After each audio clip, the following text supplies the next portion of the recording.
चलिए, नमस्कार साथियों, good morning all of you. मैं गौरव शर्मा आपके साथ जुड़ चुका हूं करंट अफेयर की क्लास के लिए। और आज 30 मई 2026 7 बज चुके हैं। फटाफट से आ जाओ, साथ जुड़ जाओ मेरे भाई, और महत्वपूर्ण करंट अफेयर के सवालों को आज उड़ाने वाले हैं। तो बिना समय गुजारे बढ़ते हैं आगे।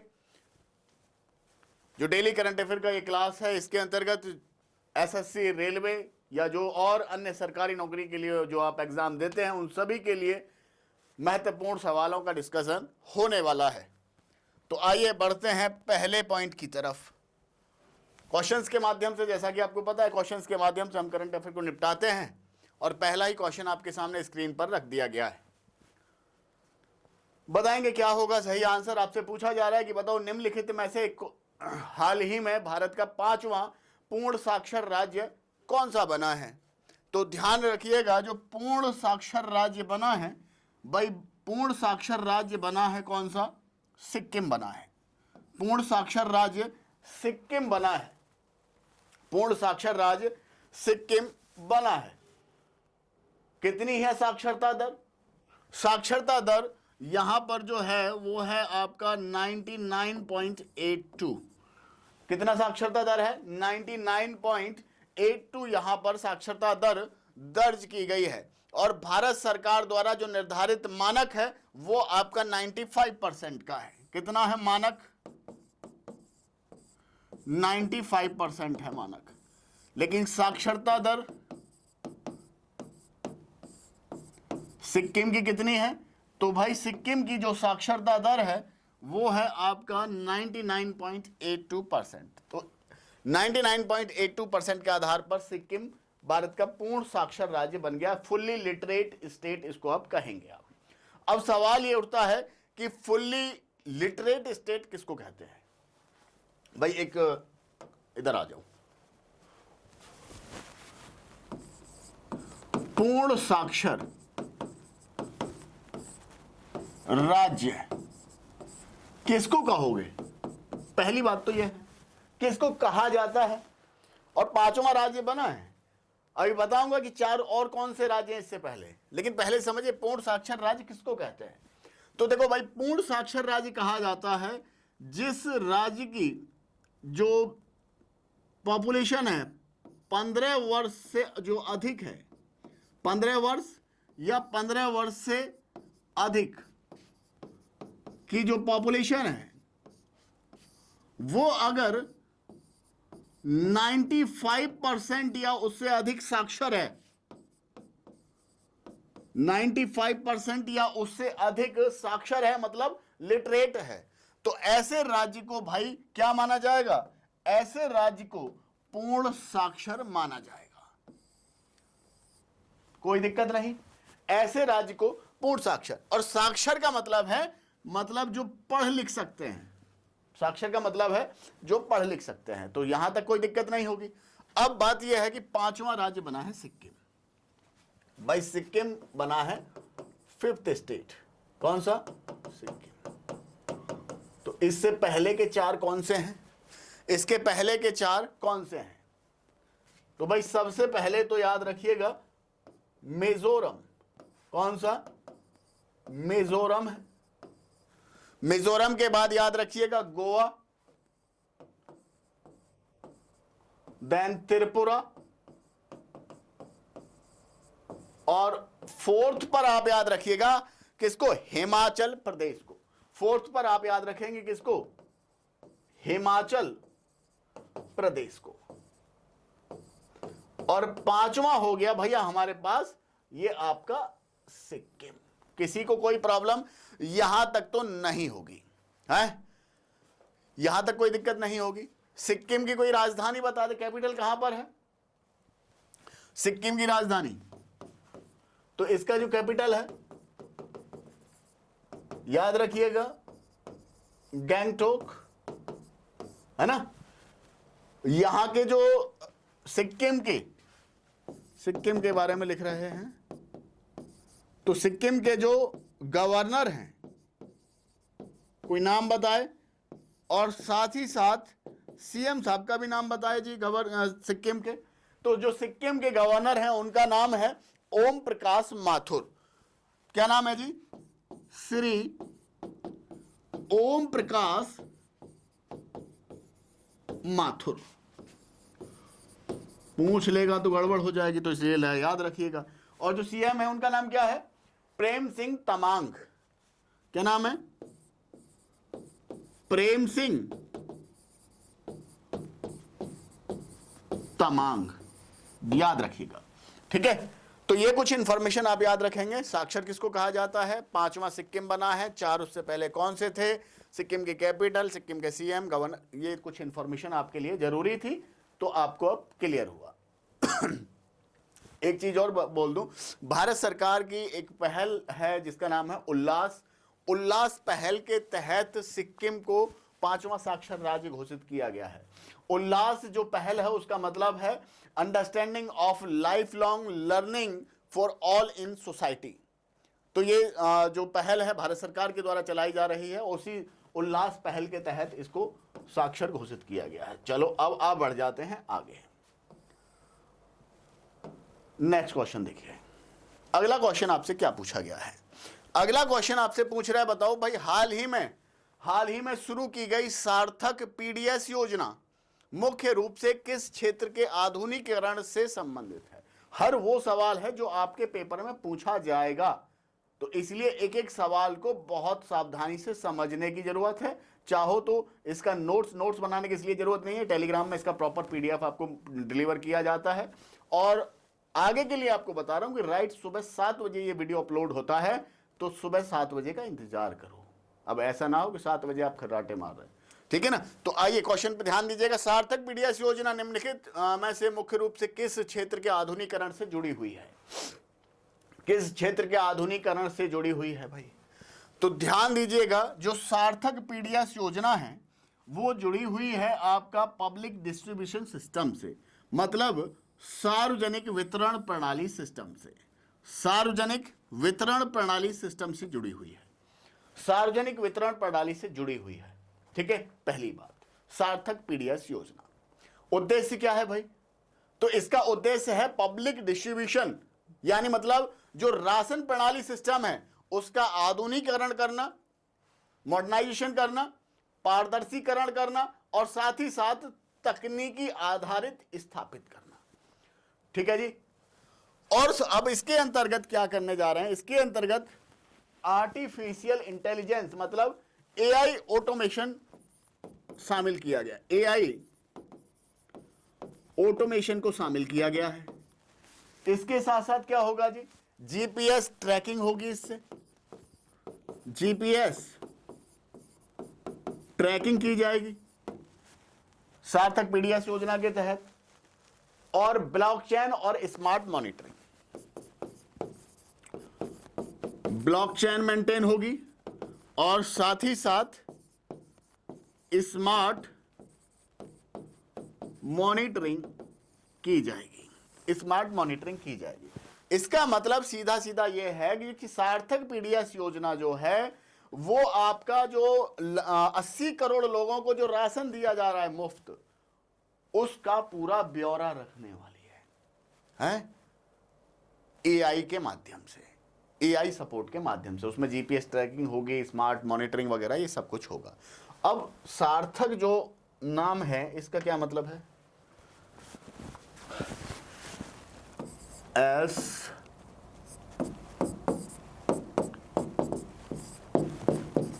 सार्थक का क्या मतलब है? सार्थक का मतलब है scheme for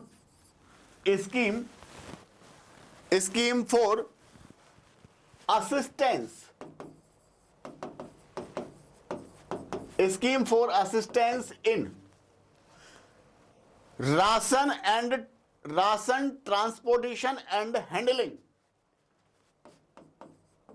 ration transportation and handling.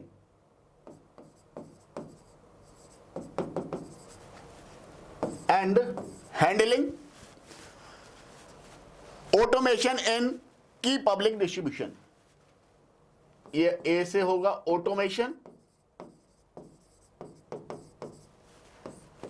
Automation in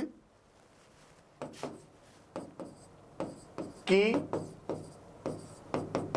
public distribution system. ठीक है भाई, तो ये पूरा जो इसका नाम है, जो राशन मुहैया कराया जाता है, जो 80 करोड़ लोगों को जो नेशनल फूड सिक्योरिटी के तहत जो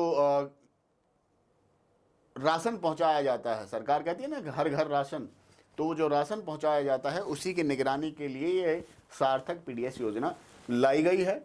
अब सवाल ये है कि ये इस किस मंत्रालय के अंतर्गत आएगा, ये किस मंत्रालय के अंतर्गत आता है? तो मिनिस्ट्री ऑफ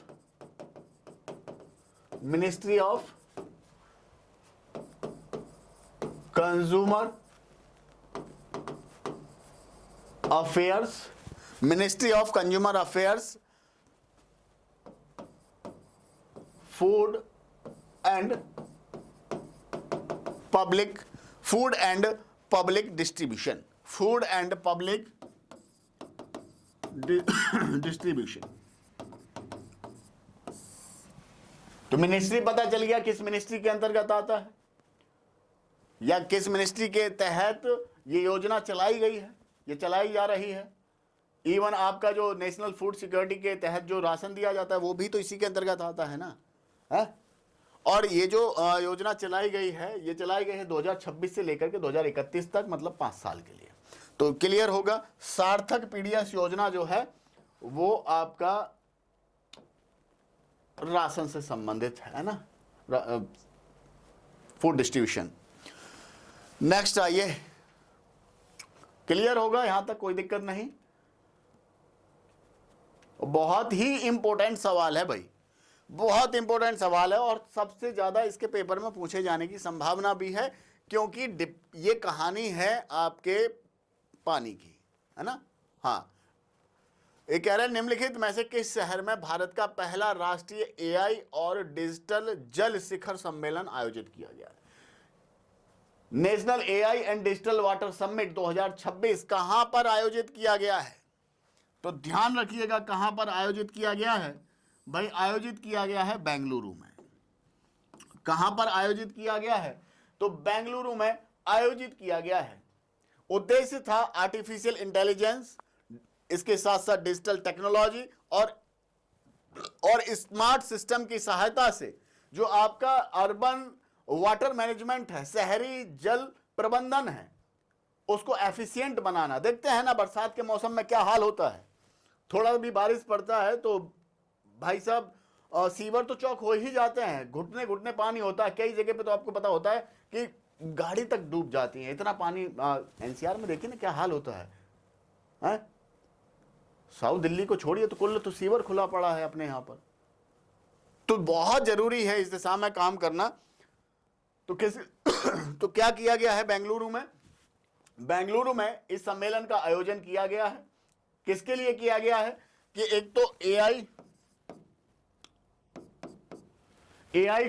की मदद ली जाएगी भाई, इसके साथ साथ डिजिटल टेक्नोलॉजी का इस्तेमाल किया जाएगा। किसके लिए? वाटर मैनेजमेंट के लिए, अर्बन वाटर मैनेजमेंट के लिए।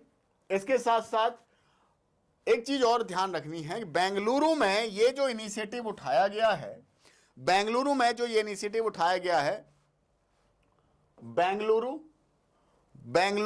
Water supply and sewage, Bengaluru water supply and sewage, BWSS इसको हम लिख सकते हैं, Bengaluru water supply and sewage board, BWSSB। इसके माध्यम से, और साथ ही साथ एक कंपनी है जिसका नाम है आइलेट्स टेक्नोलॉजी, इन दोनों के सहयोग से ये एआई और डिजिटल जल शिखर सम्मेलन आयोजित किया गया है। कहां पर? बेंगलुरु में। ठीक है मेरे भाई, अब बढ़ जाओ आगे। इसकी घोषणा भी की गई थी किसके द्वारा? कर्नाटक के मुख्यमंत्री सिद्धरामैया और डीके शिवकुमार के द्वारा घोषणा की गई थी, लेकिन अभी जब आप देख रहे हैं इस वीडियो को तो आपको पता है सिद्धरामैया तो अपना रेजिग्नेशन दे चुके हैं, रेजिग्नेशन मतलब दे चुके हैं, और डीके शिवकुमार को अगला मुख्यमंत्री बनाए जाने की प्रक्रिया तेज है ना। तो अभी मुख्यमंत्री कौन है तो इस पे तो मैं नहीं जाऊंगा, लेकिन मेन फोकस क्या है, अब मैं इसके उद्देश्य लिखता हूं, इस पे ध्यान देना थोड़ा सा। ये सब हुआ क्यों है, उद्देश्य क्या है। बेंगलुरु में ये वाटर समिट क्यों हुआ है, तो इसका उद्देश्य क्या है। तो सबसे पहली बात तो ये है कि भाई एआई आधारित ये सब चीज जगह तो एआई घुस गया है, एआई आधारित वाटर मैनेजमेंट बहुत जरूरी है, और कुछ नहीं तो इनको सीखने की जरूरत है इंडस वैली सिविलाइजेशन से। हाँ, कितना जबरदस्त वहां का अंडरग्राउंड ड्रेनेज सिस्टम था। इसके साथ साथ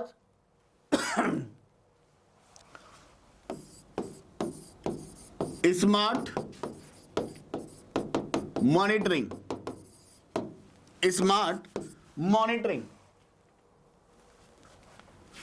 इसके साथ साथ जो लीक डिटेक्शन टेक्नोलॉजी है इस पे काम करना है, लीक डिटेक्शन टेक्नोलॉजी पर काम करना इनका आगे का उद्देश्य है? इसके साथ साथ वेस्ट वाटर रिसाइकलिंग का इनका उद्देश्य है कि भाई वेस्ट वाटर को रिसाइकल कैसे किया जाएगा, वेस्ट वाटर रिसाइकलिंग,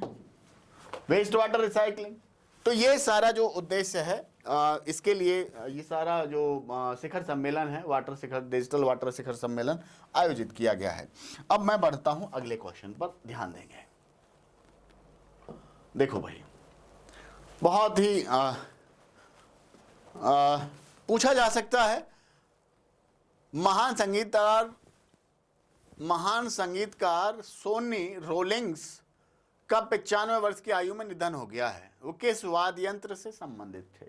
बहुत ही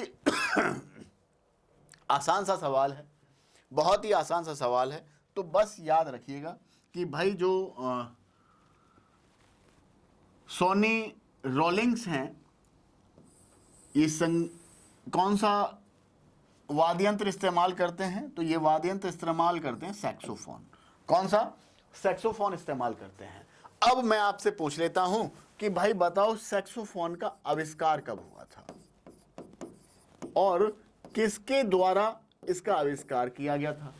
तो ये याद रखेंगे 1840 में 1840 में डिस्कवर किया गया था। किसके द्वारा किया गया था? एडोल्फ सैक्स के द्वारा, एडोल्फ सैक्स के द्वारा डेवलप किया गया था। ठीक है जी। और याद रखिएगा वुड विंड इंस्ट्रूमेंट है ये, क्योंकि पेपर में आपसे इसके भी पूछे जाने की संभावना है कि जो सैक्सोफोन है वो किस प्रकार का वाद्य यंत्र है। तो अगर आपसे पूछ लिया जाए तो याद रखिएगा वुड विंड इंस्ट्रूमेंट है। जनरली ब्रास का बना हुआ होता है,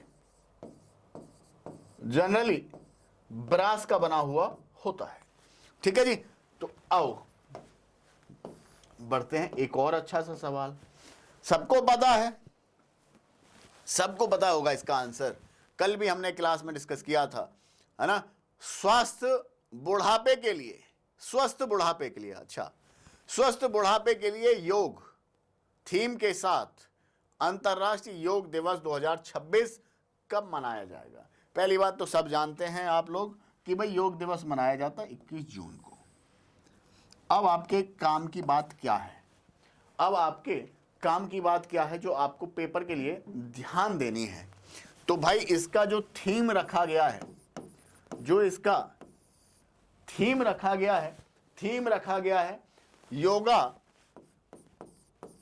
yoga for healthy ageing. Yoga for healthy ageing, yoga for healthy ageing, ये इसका भाई मोटो है, मतलब थीम है। ओके, इस थीम का मुख्य उद्देश्य है कि बढ़ती आयु के लोगों को शारीरिक और मानसिक रूप से स्वस्थ बनाए रखने में योग की भूमिका को बढ़ावा दिया जाए। भाई जिनकी जो वयस्क हैं लोग हैं, उनको मेंटली और फिजिकली फिट रखने के लिए योग वो अपने जीवन में अपनाएं, तो इसको प्रमोट किया जाए। कहां पर आयोजन किया जाएगा बताइए? अंतर्राष्ट्रीय योग दिवस 2026 का। तो याद रखिएगा कलकत्ता में 21 जून को। कहां पर? कलकत्ता में। थीम क्या है? Yoga for healthy ageing, yoga for healthy ageing. अब मैं आपसे पूछ लेता हूं कि बताइए किस मिनिस्ट्री के अंतर्गत ये सारा प्रोग्राम मेंटेन किया जाता है, या कौन प्रमोट करता है? कौन सी मिनिस्ट्री प्रमोट करती है? तो याद रखिएगा ministry of Ayush, ministry of Ayush. कौन है आपके यूनियन मिनिस्टर? तो याद रखिएगा श्री प्रताप राव जाधव। यूनियन मिनिस्टर कौन है? यूनियन मिनिस्टर कौन है? तो यूनियन मिनिस्टर याद रखिएगा श्री प्रताप राव जाधव, है ना। तो ये कुछ इंफॉर्मेशन याद रखिएगा, आपके लिए जो याद है, ये थीम ये जरूर याद रखिएगा, पेपर में पूछा जाएगा, है ना। Yoga for healthy ageing. और एक आप जो है कहाँ ये आयोजित किया जा रहा है? तो कलकत्ता, आपको ध्यान रखना है। बाकी मैंने आपको बताया था अहमदाबाद में योगासन चैंपियनशिप 2026 कहाँ पर हो रही है? वो अहमदाबाद गुजरात में हो रही है। वो मैंने कल की क्लास में आपको बताया होगा, ठीक है जी। तो ध्यान रखिएगा। लेकिन अगर आपसे पूछ लिया जाए फादर ऑफ योगा कौन है भाई, हैं? बता दो तो कौन है फादर ऑफ योगा? तो याद रखिएगा महर्षि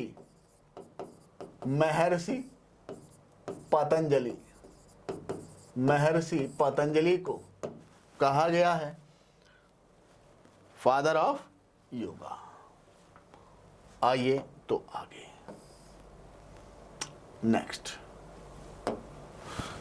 क्वेश्चन आपसे क्या कह रहा है जी? बताएंगे।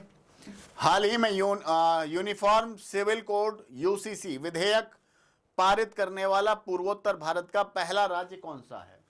पूर्वोत्तर भारत का पहला राज्य कौन सा है? हाल ही में भाई आसाम विधानसभा में यूसीसी विधेयक को पारित किया गया है। कहां पर पारित किया गया है भाई? आसाम विधानसभा में इसको पारित किया गया है। आसाम विधानसभा में पारित किया गया है ना। जिसके बाद भारत का पूर्वोत्तर की अगर बात करें, पूर्वोत्तर भारत का पहला और देश का तीसरा राज्य है। यहां पे क्या पूछ रहा है? पूर्वोत्तर भारत लिखा है ना। तो देखो पूर्वोत्तर भारत का तो पहला है आसाम, पूर्वी भारत का, लेकिन अगर भारत की बात करो तो भारत का तीसरा है। तो फिर दो और कौन कौन से हैं? तीसरे पर तो क्लियर है आसाम है। तो इससे पहले दो कौन से राज्यों ने यूसीसी विधेयक को जो है लागू कर रखा है? तो उससे पहले आप याद रखिएगा उत्तराखंड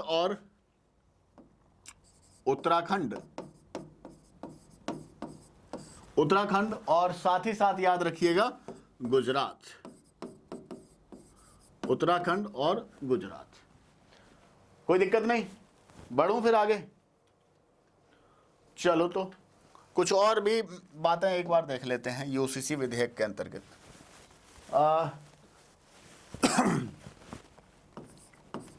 जो यूसीसी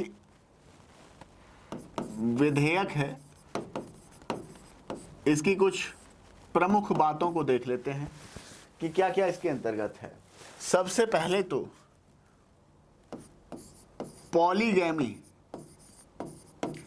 पॉलीगैमी पर प्रतिबंध लगाया गया है। प्रतिबंध, एक से अधिक जो विवाह किया जाता है, वहु विवाह जिसको आप बोलते हैं, उस वहु विवाह पर प्रतिबंध लगाया गया है इसके अंतर्गत। दूसरा, अगर भैया आप रहते हैं लिव इन रिलेशन में, लिव इन रिलेशनशिप में अगर आप रहते हैं, लिव इन रिलेशनशिप का जो पंजीकरण है, का पंजीकरण मतलब इसका रजिस्ट्रेशन करवाना पड़ेगा। अब सोच लेना घर भर वालों को समझ पता चल गया तो क्या होगा रजिस्ट्रेशन के चक्कर में। हाँ चलो ध्यान दो, इधर विवाह, सॉरी विवाह के साथ साथ आप तलाक भी विवाह से ही जुड़ा है ना, तो विवाह, तलाक या उत्तराधिकार का कोई अगर कोई मामला है तो ऐसी स्थिति में विवाह, तलाक या फिर उत्तराधिकार के मामले में समान कानून लागू किया जाएगा, है? समान कानून लागू किया जाएगा। ठीक है जी, ध्यान रखिएगा। असम की कोई राजधानी बताए तो, कैपिटल,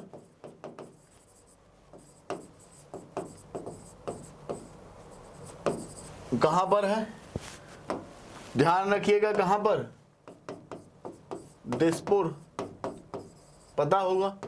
चलो ये पता है तो मुझे गवर्नर का नाम बता दो, है? गवर्नर साहब का क्या नाम है, आसाम के गवर्नर साहब का नाम क्या है, तो ये तो नहीं पता होगा, है? ये तो नहीं पता होगा ना।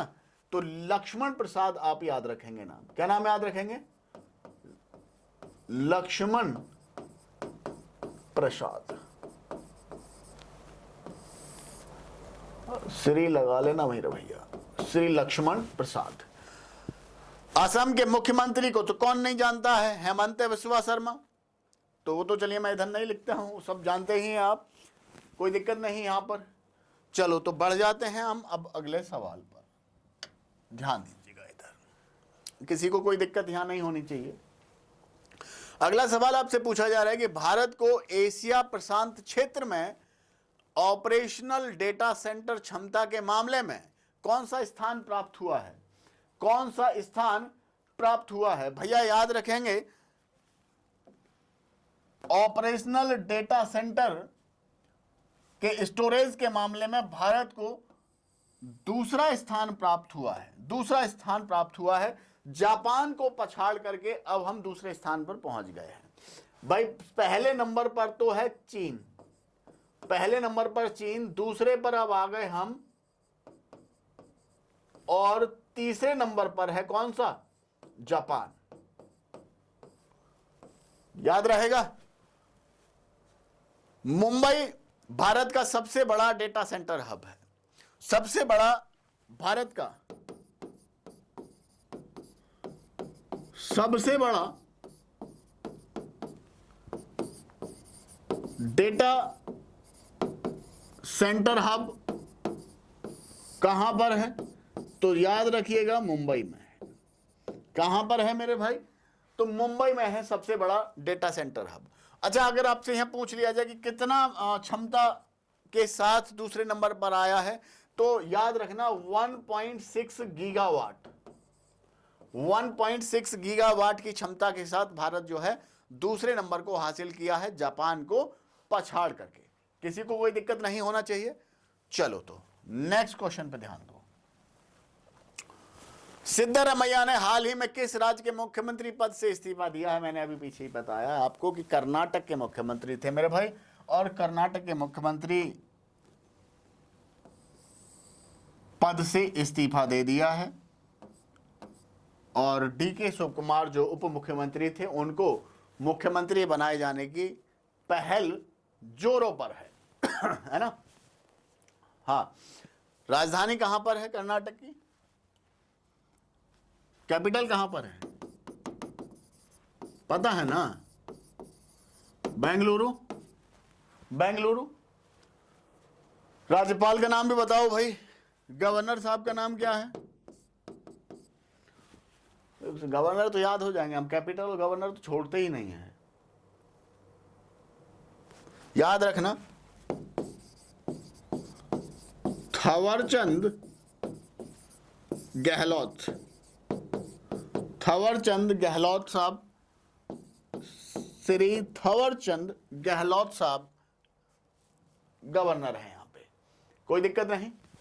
और जो सिद्धारमैया वो 2 बार कर्नाटक के मुख्यमंत्री रह चुके हैं और लंबे समय तक राज्य के लंबे समय तक मुख्यमंत्री रहने वाले लोगों में शुमार हैं, या सबसे ज़्यादा लंबे समय तक मुख्यमंत्री रहने वाले व्यक्ति नहीं कहेंगे, वाले व्यक्तियों में शुमार हैं, ठीक है, वो ज़्यादा बेहतर होगा।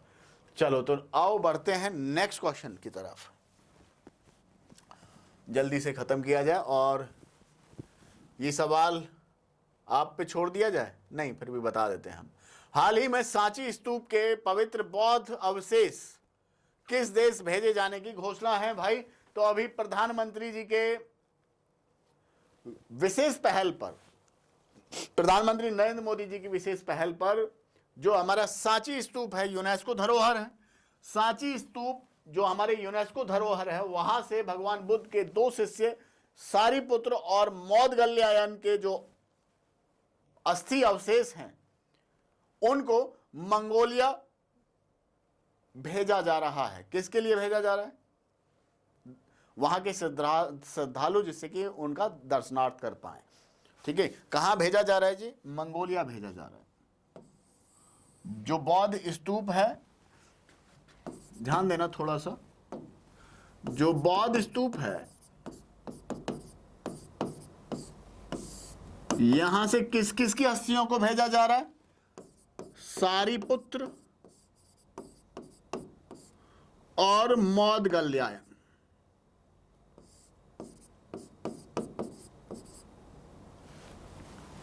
मौदगल्यायन भगवान बुद्ध के शिष्य थे दोनों। जब भगवान बुद्ध को ज्ञान की प्राप्ति हो गई थी और बौद्ध गया में ज्ञान प्राप्ति के बाद जब पहली बार जब राजगृह जाते हैं तो बिंबिसार के जो विद्वान थे वो बुद्ध को चैलेंज करने लगते हैं, और जब बुद्ध को चैलेंज करने लगते हैं उनके साथ शास्त्रार्थ करते हैं, और उस शास्त्रार्थ में वो विद्वान पराजित होते हैं। उन विद्वानों में कौन कौन लोग थे? क्योंकि बाद में वो सारे विद्वान भगवान बुद्ध के शिष्य बने, उनके डिसाइपल बने, तो उन डिसाइपल्स में अभय, उपाली, मौदगल्यायन और सारिपुत्र शामिल थे। ये वही सारिपुत्र और मौदगल्यायन हैं। इन दोनों के अस्थि अवशेषों को कहां भेजा जा रहा है जी? मंगोलिया भेजा जा रहा है। मंगोलिया भेजा जा रहा है। और मंगोलिया में यहां की जो कैपिटल है, मंगोलिया की जो कैपिटल है, कोई बता सकता है कहां पे है? तो मंगोलिया की जो कैपिटल है ये है भाई उलान बटार। कहां पर? उलान बटार। मंगोलिया की कैपिटल उलान बटार में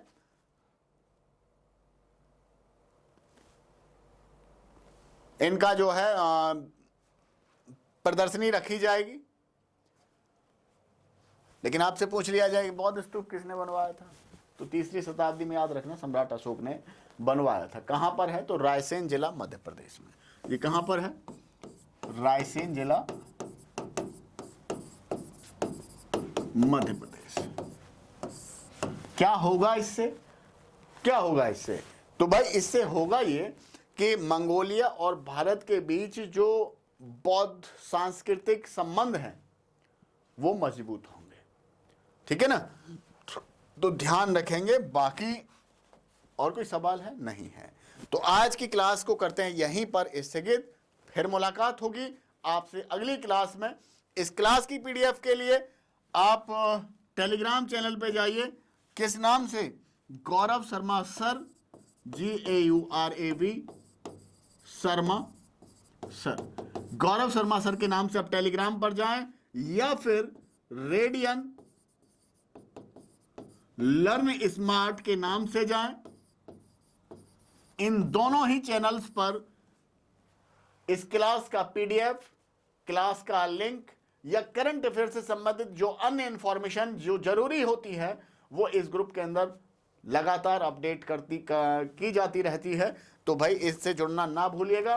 बाकी वीडियो अगर आपको अच्छा लगा हो, क्लास अच्छा लगा हो, तो लाइक करना बिल्कुल मत भूलना और अपने दोस्तों तक शेयर करना जरूर, जो दोस्तों तक शेयर जरूर करना, जिससे कि आपके अपने साथी भी इस क्लास का लुत्फ उठा पाएं। ठीक है ना। बहुत सारे बच्चे हैं जो ऑफलाइन क्लासेस में अपने से पढ़े हैं, तो उन लोगों तक भी ये वीडियो पहुंचे और जितना हो सके शेयर करते रहिए। थोड़ा भी चैनल बिगनिंग फेज में है, तो इसीलिए आपके सपोर्ट की ज़रूरत भी है। तो चलिए फिर मुलाकात होगी अगली क्लास में। Thank you so much. जय हिंद, जय भारत।